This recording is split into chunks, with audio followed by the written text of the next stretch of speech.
Whatever you do will be insignificant, but it's very important that you do it. This quote from Gandhi conjures up a little bit of what it's like to prepare for communion with sacred mushrooms. It can be surprising to discover the utter uselessness of that one thing you just needed to take with you, while discovering extreme value in mundane treasures. Poetry aside, life doesn't always offer us a chance to orchestrate when and where profundity occurs. Birth, death, heartbreak, or breakthrough never negotiate the terms of their visit. Sacred mushrooms, on the other hand? What a peculiar grace that these momentous moments can be put on the calendar and prepared for. What's important to you when preparing for a trip? Sharing what you've learned in comments and reviews is a way to make a valuable contribution for all of us. You're listening to Psilocybin Says. To support it, subscribe on YouTube and podcasts, and stay connected on Instagram and TikTok.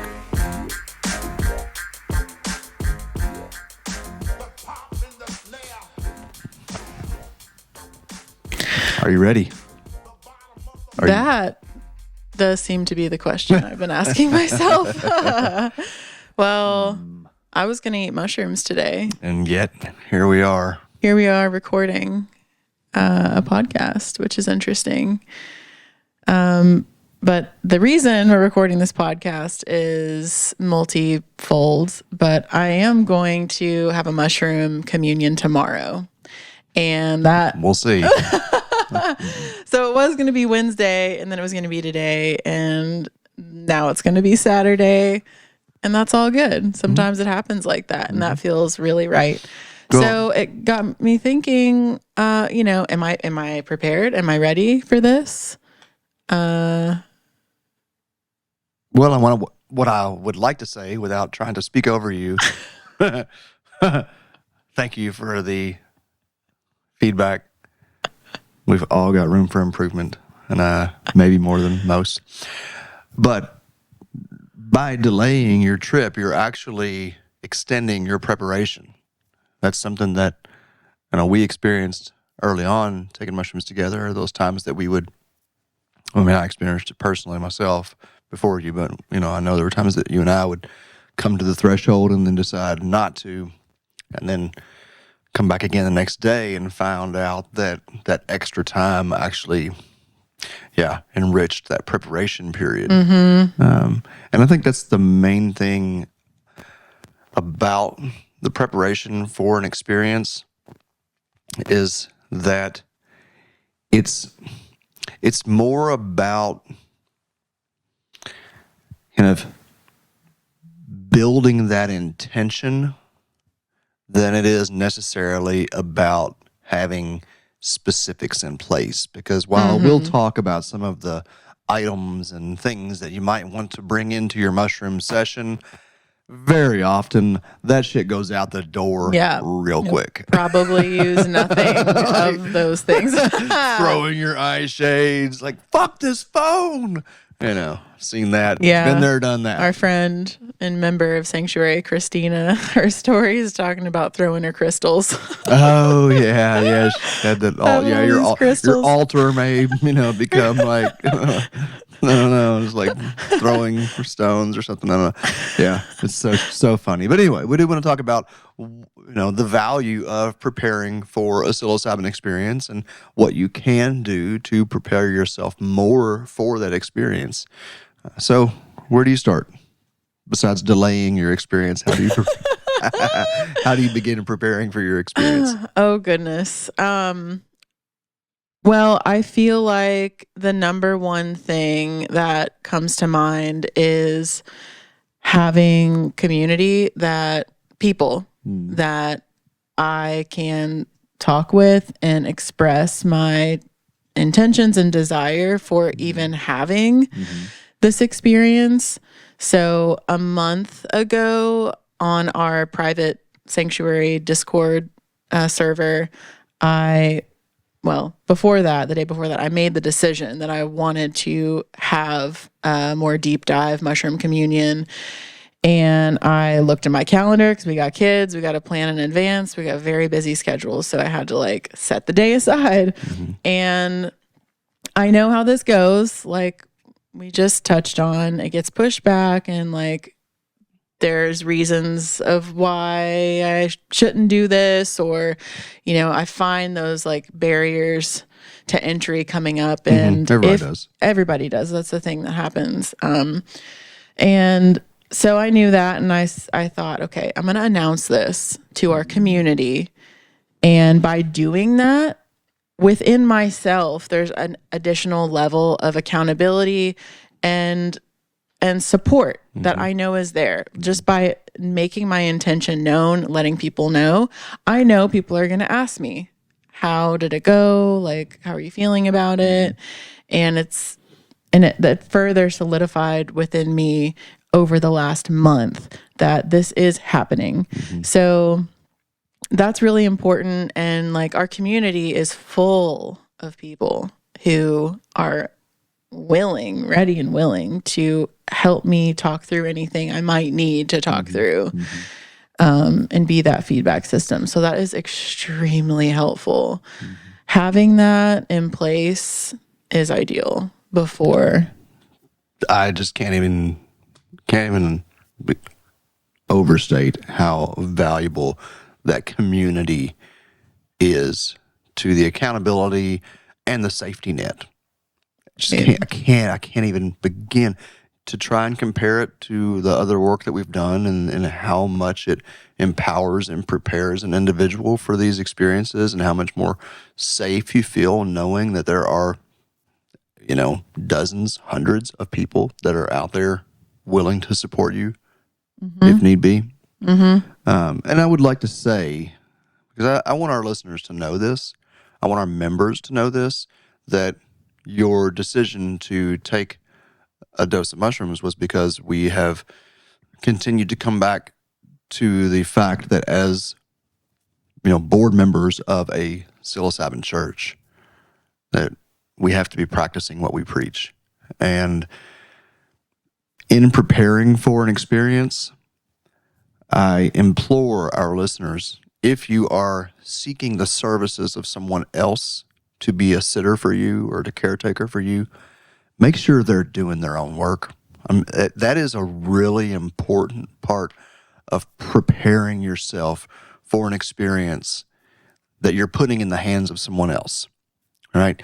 And like all topics around psychedelic work, this is very nuanced. There's not just like no clear cut, this is how you do it. Because off the bat, you can think, okay, am I dosing completely solo? Am I dosing with a friend? Am I dosing with a group of people? Am I going to a retreat or to a therapist or someone that I have never met or don't know?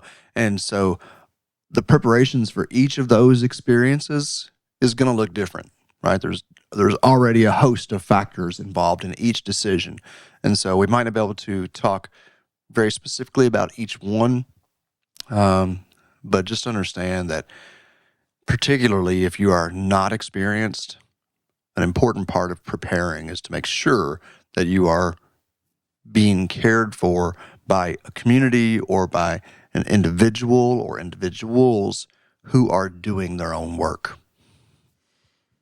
Yeah, that is really important. And you can find that out by directly asking the person about their own personal experiences, and you'll be able to feel it.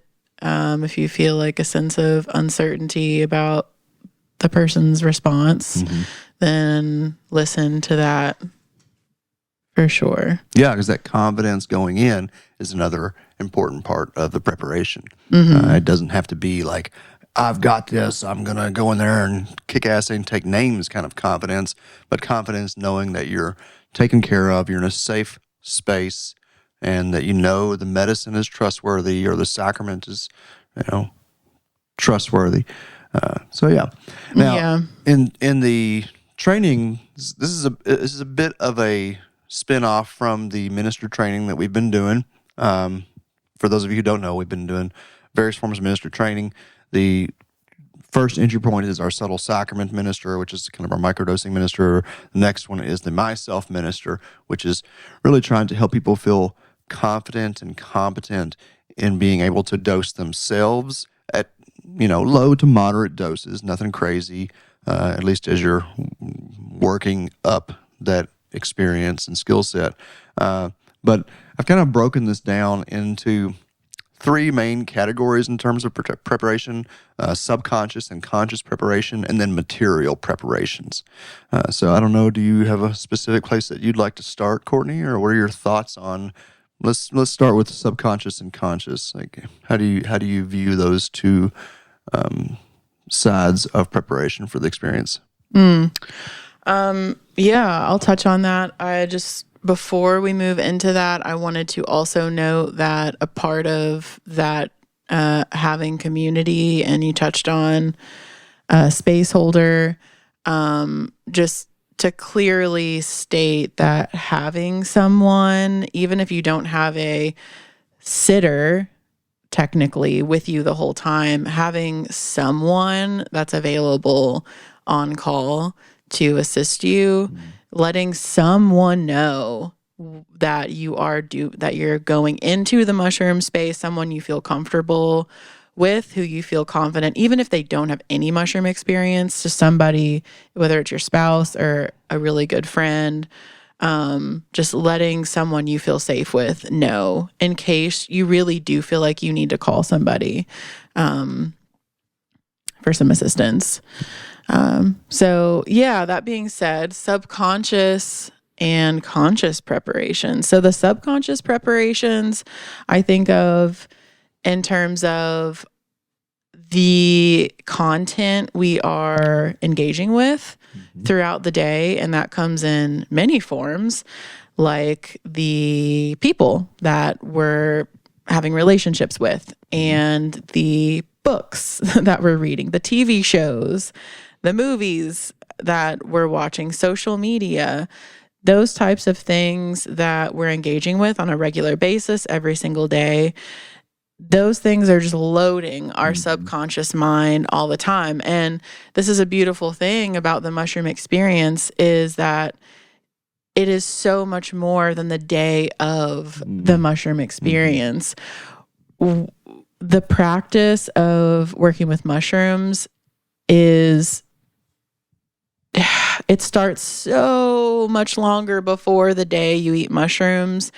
It is about a lifestyle and like a day-to-day awareness and conscientious practice, knowing that, okay, I'm going to eat mushrooms in a month, and the things that I'm doing today, 1 month from now, are going to be right in front of me. I mean, I'm going to be feeling them in a way that I'm not always aware of. So that's a wonderful opportunity to become aware of what's going on day to day for us. Yeah, very much so.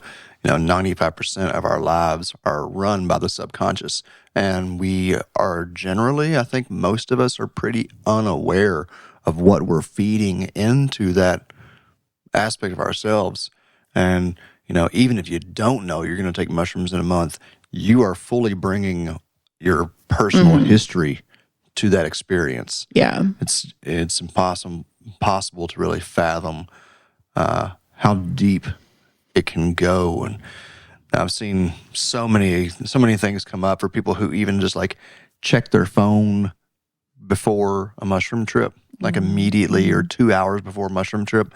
I generally try to suggest, people like, don't even look at your phone the day of. Wake up, maybe if you need to like send out some messages or something, but even still, you don't know what kind of message you're going to get when you open your phone in the morning. Right. It's kind of like, I think of it in terms of like, if you are going to deep clean your house, if you're like, okay, on Friday, I'm going to deep clean my house, you're probably going to be in the week or weeks leading up to the big deep clean, you're probably going to be doing little cleans around your house, and you're probably not going to decide to like have a bunch of people over the night before your deep clean, because you're just going to have to like redo a bunch of work, and like you're going to have to clean up the mess again before you deep clean. So kind of similarly,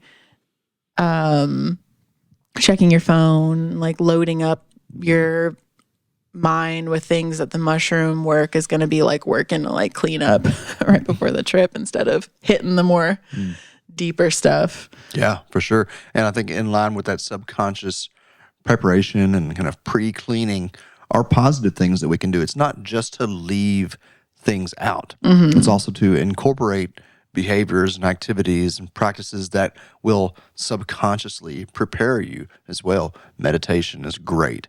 You know, you're probably going to be sitting or laying for, 2 to 5 hours or so, and so preparing yourself with stillness practice, which most people just don't have in our world, can be a very powerful way to kind of acclimate yourself to that experience as it comes on, and to prepare yourself subconsciously with all the thoughts that are going to come up. When you sit still, your mind starts racing, and it's not too dissimilar to the mushrooms. And I would say by far the most skilled first-time trippers I've ever worked with were those who had a consistent meditation practice before coming to the mushroom. And there's lots of things that we can do. And even like Courtney's saying, like the material that you can consume in the weeks and months prior to an experience is loading the subconscious, or the days and hours.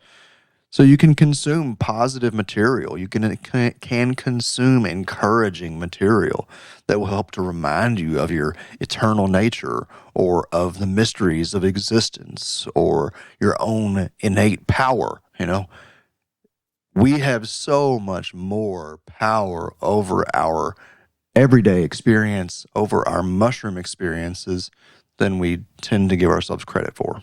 Yeah, and coming back to the community aspect of this conversation, actively seeking those conversations with a community of people, the conversations asking others about their sacrament experiences if you don't have much experience, or just having intentional conversations, making that effort to have intentional conversations with people who have a higher level of trust with the mushroom and have experiences, so that can kind of be weaved in, and you'll be loading your subconscious with an understanding that this practice has been going on for a long time. It's a very healthy practice, so that in times of challenging moments in the sacrament experience, those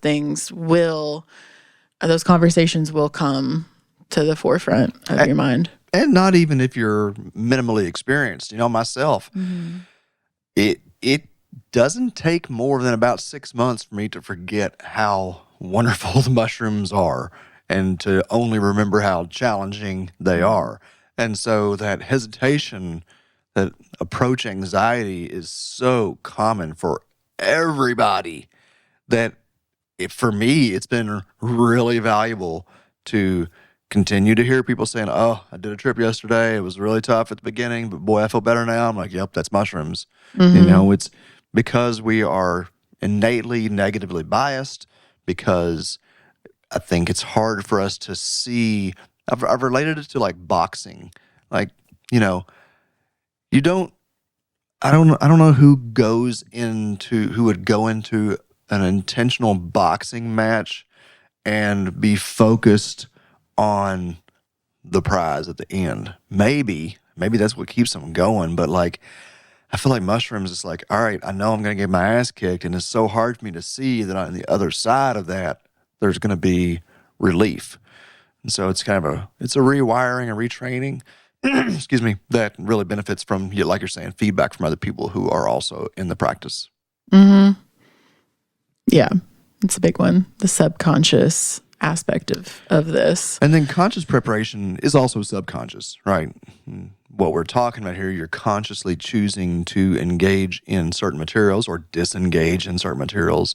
And so while we're making a distinction between the two, it's a little bit murky, right? You're conscious, everything that you are consciously engaging in is affecting your subconscious. So, but then there are things like conscious preparations that we can do that are, where the outcome is more directly related to the activity, right? Like fasting. Fasting is a big one for me anyway. And I don't know, a lot of people resist fasting within the mushroom trips. I'm curious what your thoughts are about fasting in preparation for a mushroom trip. Yeah, so I have done both fast and not fast. Fast for a couple days, fast for just like the morning of, fasting all day if I'm eating mushrooms at night. So I've tried a variety of different things, and including only eating like some fruit beforehand, like not like a legit full-on fast. And also shifting my diet, my nutrition, the way that I'm engaging with food in the weeks leading up to a mushroom communion. And for me, that is the most helpful and long-term impactful approach when it comes to a food-related practice in mushrooms. Having that intentional day-to-day awareness and conscientiousness, like, okay, is this something that I want to put in my body? Because this is something I'm going to be having a conversation with in a few weeks when I eat mushrooms. It's still going to be around. And is this something I want to, is this going to help me in that space? Or is this going to be something that I'm cleaning out in a few weeks? If it's possible to start that process a little bit before the day of or the day before, that is ideal for me personally. I feel like, and using that opportunity to get pretty hydrated too in the weeks leading up to an experience. So again, it's so that you're not focusing that precious time that you set aside that you probably won't have again for at least a few months generally. So you're not focusing on, oh my gosh, I'm so thirsty. Like my body feels so dry. And if that happens, okay, cool. Then you've been informed, like maybe it's time to take care of yourself a little bit better. And that's part of the experience oftentimes too. And day of fasting or the day before, like completely eliminating food and focusing on drinking water and herbal tea or whatever your fasting process is, I do feel it can be very helpful in the conscientious process, the direct conscious awareness of transition and warming up for easing into a space where like your energy is shifting in a big way. And if you're recording a podcast, you should consciously prepare by charging batteries. We thought the batteries were charging, but they weren't actually. So if you noticed a shift in perspective here, we had to switch cameras. Anyway, yes, all of that fasting is so valuable on so many levels. I think too, before we go too much further, I want to say that for me, for a very long time, especially as I have been doing, high dose work personally and solo, that I found it very important to remind myself throughout the day of, doesn't usually extend prior to that, but the day of, to remind myself that mushrooms are non-toxic, they will not kill you, that you are safe, that it is good for you. Because it can be really hard to remember that when you're in the midst of an ego death or dissolution, when you're having weird physiological stuff happen that maybe you've never experienced before. And it's been really important to me. Even my last dose a few weeks ago, I was reminding myself going in, Eric, you're safe. Eric, you're safe. Eric, you're safe. It's okay. This is going to be good for you. This is going to, because it was coming out hard, and it was there was quite a bit of fear there. Yeah, and this is a topic that comes up often in our training programs, our minister programs, the Myself Minister program and the Friends and Family Minister program, and also a big part of the mini space holding course, the 101 space holding mini course that we include in the Myself program and will be available for the public soon, is that just so you know, like, here's the pharmacological parts of psilocybin, information about psilocybin. Here's some research to like further solidify within you. Here's our community ministers talking about their experiences sitting with people who thought they were dying, and then talking about their experiences thinking they were dying, and then like instilling that this is such a beneficial part of the mushroom experience, is that death, that shedding process. You're gonna make it through to the other side. Or even just the discomfort, it's valuable.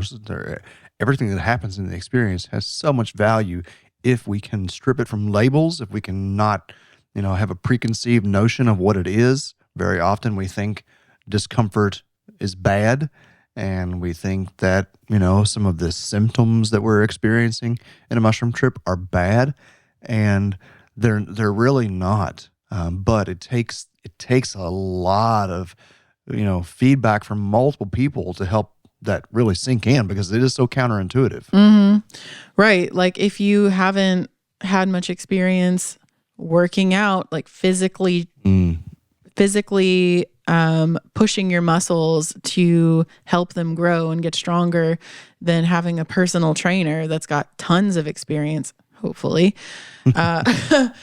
that can say, I know it burns like crazy, but you can keep pushing through, and I promise you, like, you'll be okay. And they'll be able to tell you and know when it won't be okay. But having people around you that are experienced enough to know, like, you ain't gonna die. I still I'm like, it just blows me away how valuable on so many levels having all these different points of feedback from a community are. It just really is astounding to me. And as we're having this conversation, we're also going to be recording podcasts about, in the midst of the trip, things that you can do in the midst of the trip to make transitions easier, or to get more out of the experience, to engage with certain phenomena. And we're also going to be doing an episode on post-experience, integration, assimilation. And as we're talking here, like, the lines blur very quickly, but and that which crosses through all phases in my mind is this aspect of community. Like, when you're preparing for an experience and you're talking about how valuable that can be, and you're in the midst of an experience and you need to call somebody or reach out to somebody after the experience, and you're going to integrate and try to understand the experience. All of that is so much more effectively done within the context of community. So, and deepening that, being a part of a community where people are potentially reaching out to you in the midst of their mushroom experience can further instill, like, this is a natural, helpful part of this process, is me like feeling potentially this way and this way and this way, and instilling that, like, this is a healthy, helpful experience. I'm gonna one more thing I was gonna say, because it is really, like, it's striking me that as you say that we become the best students of any subject by being teachers of that subject. And so when you're in that role of being a support to somebody else, when you're in a community where you can, switch roles, become student and teacher, then inevitably you're going to become more skilled on both sides of that. So it's not like, not trying to like sell sanctuary here. Be a part of a community. I don't really care what community it is, as long as it's safe, or a psychedelic community, if we're talking about psychedelics, or whatever subject matter you're really engaged in, right? Like, we have multiple communities outside of Sanctuary that we use as a resource for various subject matter. Psychedelics, it's because this is so hyped up in the mental health field right now, and because our mental health has not, there's, how prepared do you get for going to the doctor or even a therapist? You just walk in and you're like, I got this problem. But this is something that it's just so much more broad spectrum here and benefits so much more from a holistic approach. Yeah. All right. Well said. We'll keep talking about that in the further episodes. That was our dog puking in the floor, just so you know. It didn't really puke, but that's also really a part care. of preparing for a mushroom experience. So what Material a great way preparations. To talk about a segue. Make sure your dog is set up and ready to go in a place where you feel like, all right, I'm not going to have to worry about my sweet doggy friend during the next 6 hours. Smokey is a wonderful trip dog, and his elderly, whatever that noise is that he makes, doesn't bother me. So I love Smokey Bear, and having a dog with me tripping, I have found out how incredibly valuable that is, and so that is actually an intentional part of my preparations. Is I want my setting to be a place where my dog is welcome. Might not be the case for everybody, but that is certainly the case for me. Yeah. Ooh, I've been so grateful for Smokey and Kentucky. When we had Kentucky, she was so wonderful to have around. So yeah, just with the material preparations, there's a list of things in which you may want or think about wanting in the midst of an experience. There's like some really basic things like water. If you haven't eaten mushrooms before, you probably don't have a concept of knowing what it's like to be a baby again as an adult, and having no idea how to, like, what a cup means, what water even means, knowing how to even get to the kitchen in which you walk every single day. So having those things literally right next to you, the most important things like water, you're gonna need water. You're gonna need to take a drink of water, right. Have it right there. Have some good, clean water. You don't have to worry about finding a cup and all the things. Mm-hmm. And what else?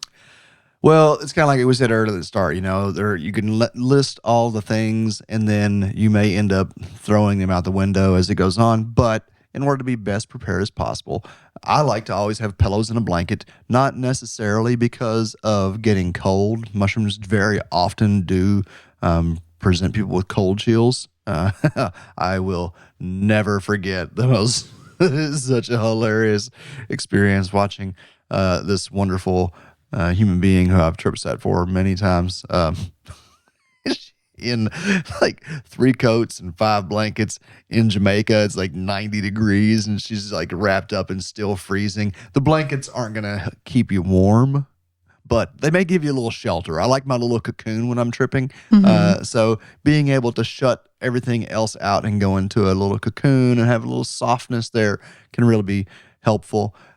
There's the whole thing about the eye shades and the playlist and all that. And if that's something that you feel like, if you feel like your built-in eye shades, aka your eyelids, won't serve you well enough and you want to have eye shades, then, so be it. The thing about the playlist that I would strongly recommend is that you download a playlist. If you have to have music, which I am not a fan of because we're trying to work on our own subconscious material. And if you're listening to music, then you are inundating yourself with someone else's subconscious material. So I know it sometimes gets a pushback from that, and I'm not saying you have to do it one way or the other, but that's just been my experience over the years. I want to heal myself, and I found that to be more easily accomplished without distractions, without input from others. And also on that note, mm-hmm. When there's not music like bombarding us, then again, hey bud, there's an opportunity in the mushroom space to become more aware of what we are surrounded by. And if you are in your home, you will have the opportunity to become more aware of how the sound feels, and the sound can help guide you, the natural sound that's already existing. Like if you're feeling like cramped or cold or scared, well, if you didn't have music blasting, you might be more likely to be led outside, like into natural sounds or Careful. Yeah, Careful. right. We'll talk about that too. But I mean, there's just that opportunity to be guided by what you're with every single day, which is kind of the point here. Where like the experience of the mushroom can be so wonderful experientially, just in the experience, and also if we're going for like more longer term benefit, then there's lots of opportunities to be aware of our lifestyle. I could say so much on that, but I won't. We'll save that for another day. But what you're also speaking to is opening up to synchronicity. The number of times that in sessions where I've been working with groups, by myself, whatever, and a neighbor's baby starts crying or something in Jamaica, that was pretty common, and mothers would talk about how powerful that was in their trip and how they felt themselves as this mother, and it kind of served as a gateway into the divine feminine. But there's just a whole heap of things that I could think about the last time I tripped, and the fire crackling was just speaking to me. There was information coming through those logs as they burned and transmuted into heat energy. And yeah, so anyway, if you want music, good. Try to get music that doesn't have lyrics. Ideally, have a playlist downloaded so you're not fucking with your phone. There's no bigger distraction than a smartphone while you're tripping. It's so hard to look at. It's so easy to get wrapped up into. Just do everything you can to just set it and forget it. Put your phone on airplane mode. It does not need to be a factor unless you absolutely have to have music, or unless you absolutely need to call someone. Now, let's touch on the outdoor thing. This is a conscious preparation. This is a material preparation. Because I love being outdoors when I'm dosing, and sometimes I don't have that luxury living in a neighborhood where we are. The last dose that I took, the sound of the children playing outside drew me to the window, and the front door was open, and I had to thankfully I was, still in a frame of mind where I could shut the door and, Eric, do not go outside. But I like, if I'm going to be tripping inside, then I want to close everything off to prevent that temptation from me being drawn outside, unless I'm in a rural area where I can comfortably go outside and get weird, right?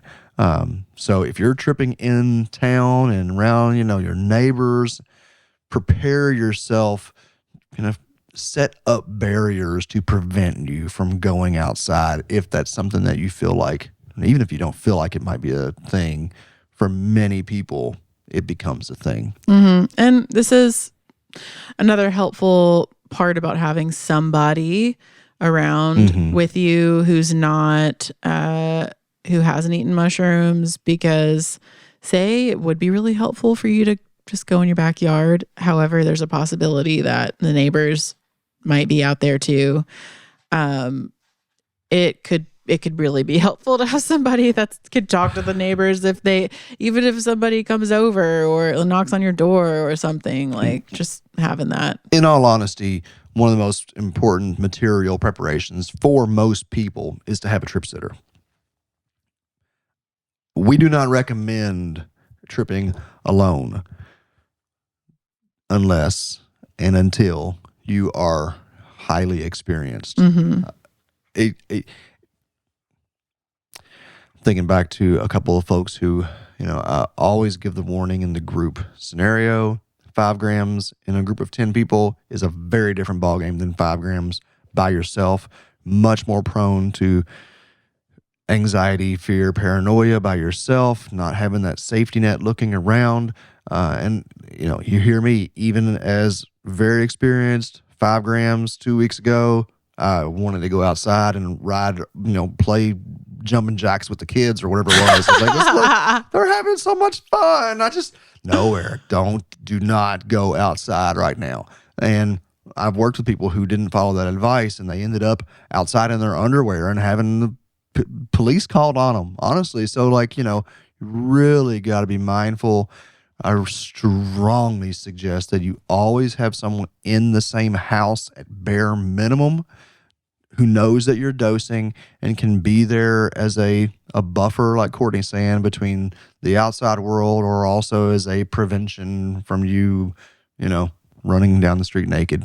Yeah. And that's why we developed this 101 space holding mini course, because so many people, so many of our members want to have a mushroom experience. However, their spouse or person living with them they're not involved in our mushroom church community, and they just don't really have a reference for this type of experience. And so that's a great thing. Like, that'll soon be available if you're somebody who's like, I would love to eat mushrooms. However, I don't know anybody right now, that I don't want to do it alone. However, like my spouse or roommate or whatever just does not have a clue about what to do with me. They can opt into that course. So, yeah.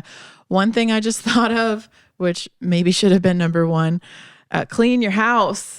Clean your house is and that's kind of back to the subconscious preparations too, like cleaning out physically, like your house, the room that you'll be in, the bathroom, anywhere you'll be going during your mushroom communion within your space is an amazing preparation. Just like, because as we're cleaning, we're telling ourselves, usually, not always, but we're reinforcing, like, I'm doing a helpful thing for my space. I'm cleaning it out. I'm clearing it out, getting rid of the old, bringing in the new, fresh air.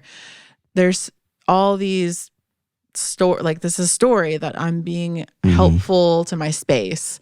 I'm a helpful person when we clean. So that's such a good preparation, and just to get stuff out of the way too, like as far as safety hazards. Hopefully if you're cleaning, you're kind of re-zhuzhing the space and moving toys from your kids out of the way, and shoes that have been laying around or whatever. Roll over on Legos. Nobody wants to roll over on a Lego while they're tripping on mushrooms. Yeah. Not the Lego. That's a very great point. The cleaning is indeed really important or valuable anyway. And you mentioned hazards. Like, that's something that I think we don't, I don't know how much we consider, we wouldn't consider some things hazardous outside of the mushroom space that can become hazardous in the mushroom space, if that makes sense. Right? Glasses, like glass, drinking glasses. I like to have I know you had a mushroom trip where you were like, no plastic, but I like to have a plastic or a metal or something that's not going to break, because odds are I'm going to be flopping around and I'm going to have my water there close to me. And like, spilling water is one thing, breaking a glass while tripping is an entirely different story.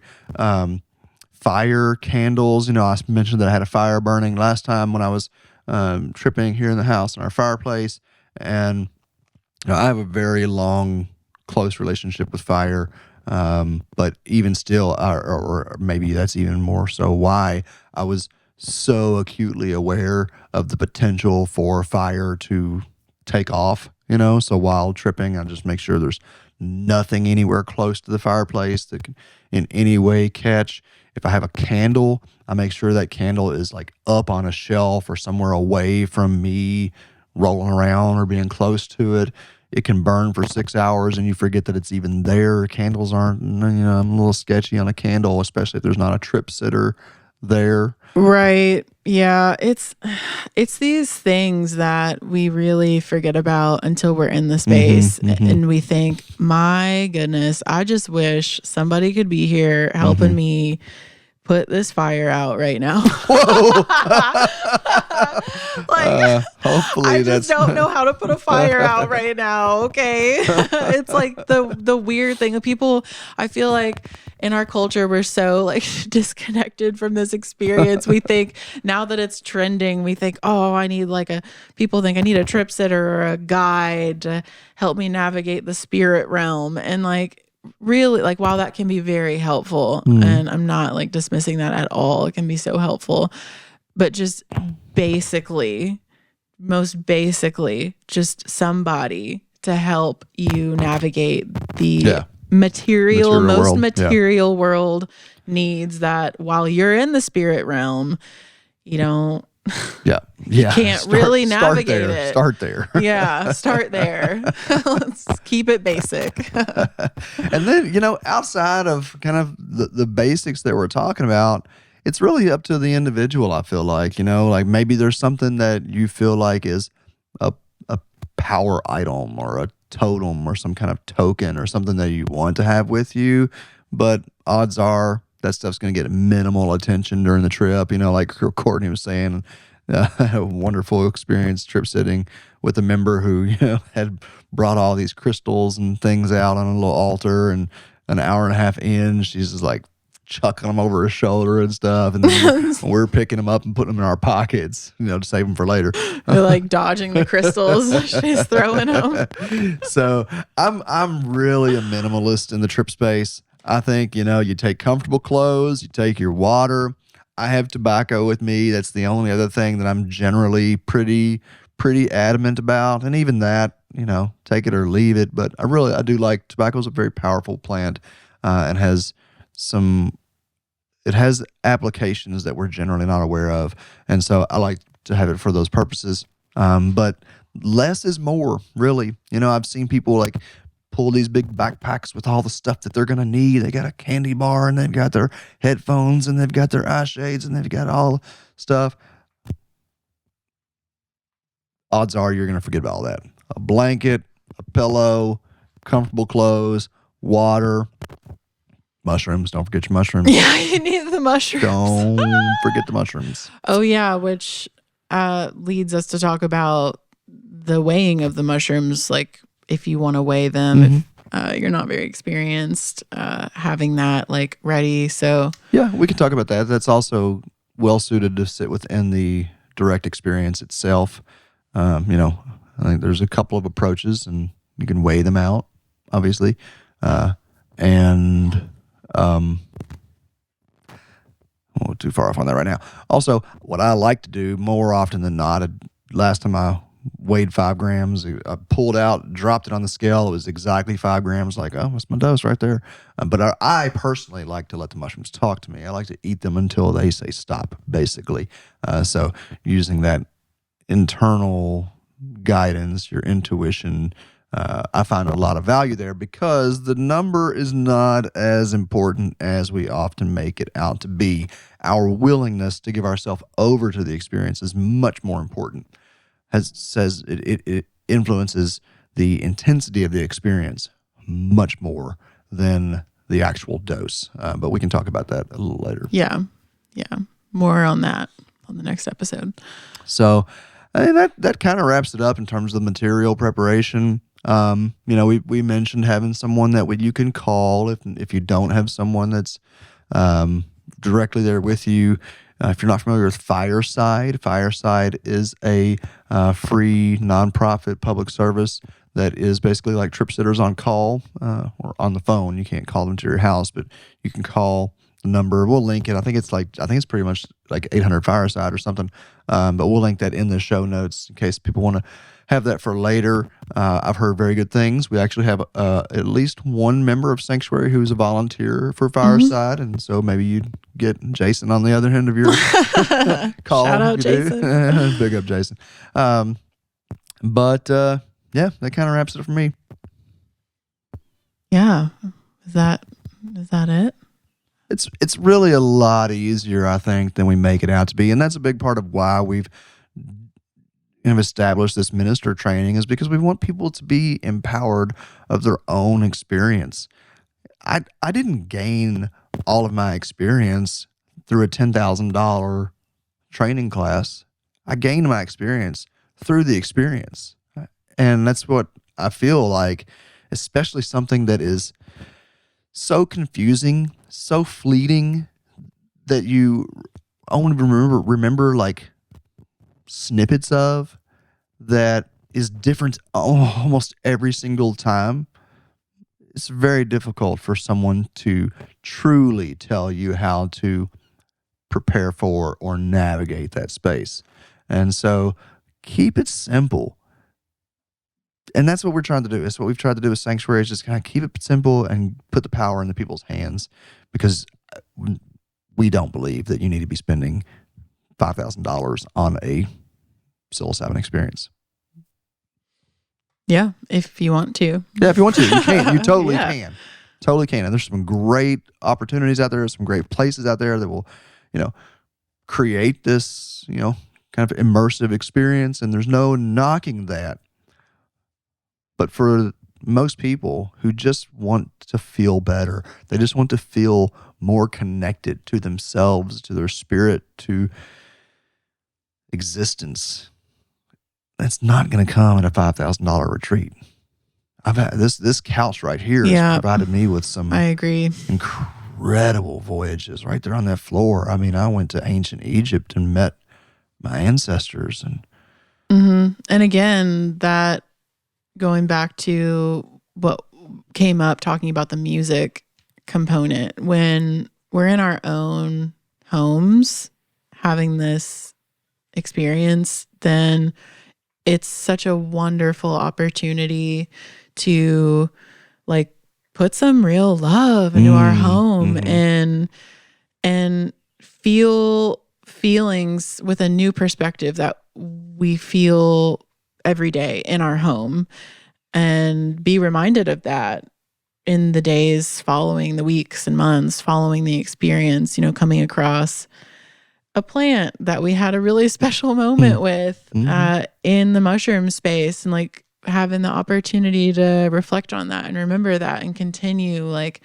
revisiting that love with our space is really wonderful. And we didn't really touch on this. We talked about remember your mushrooms, but like if you have the ability to cultivate your own sacrament with some protection is a bonus, but like that's another thing about having this experience in your own home.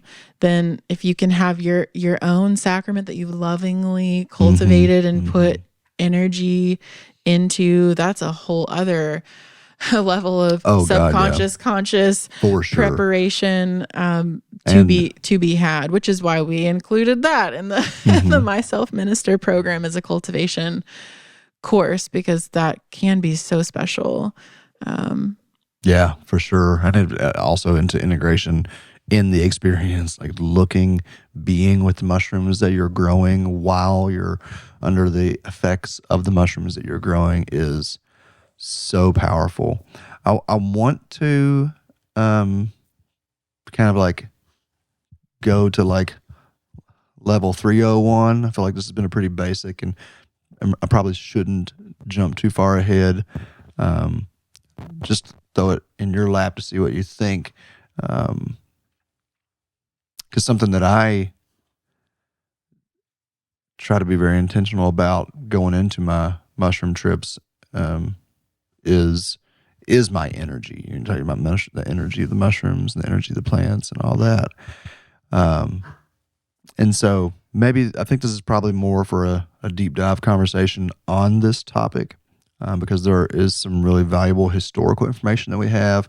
There is modern practice and information that we have and personal experience that I could share that has really helped me to understand how nurturing, protecting, expanding, cultivating my energetic field going into an experience has a massive, massive impact on the nature, on the outcome.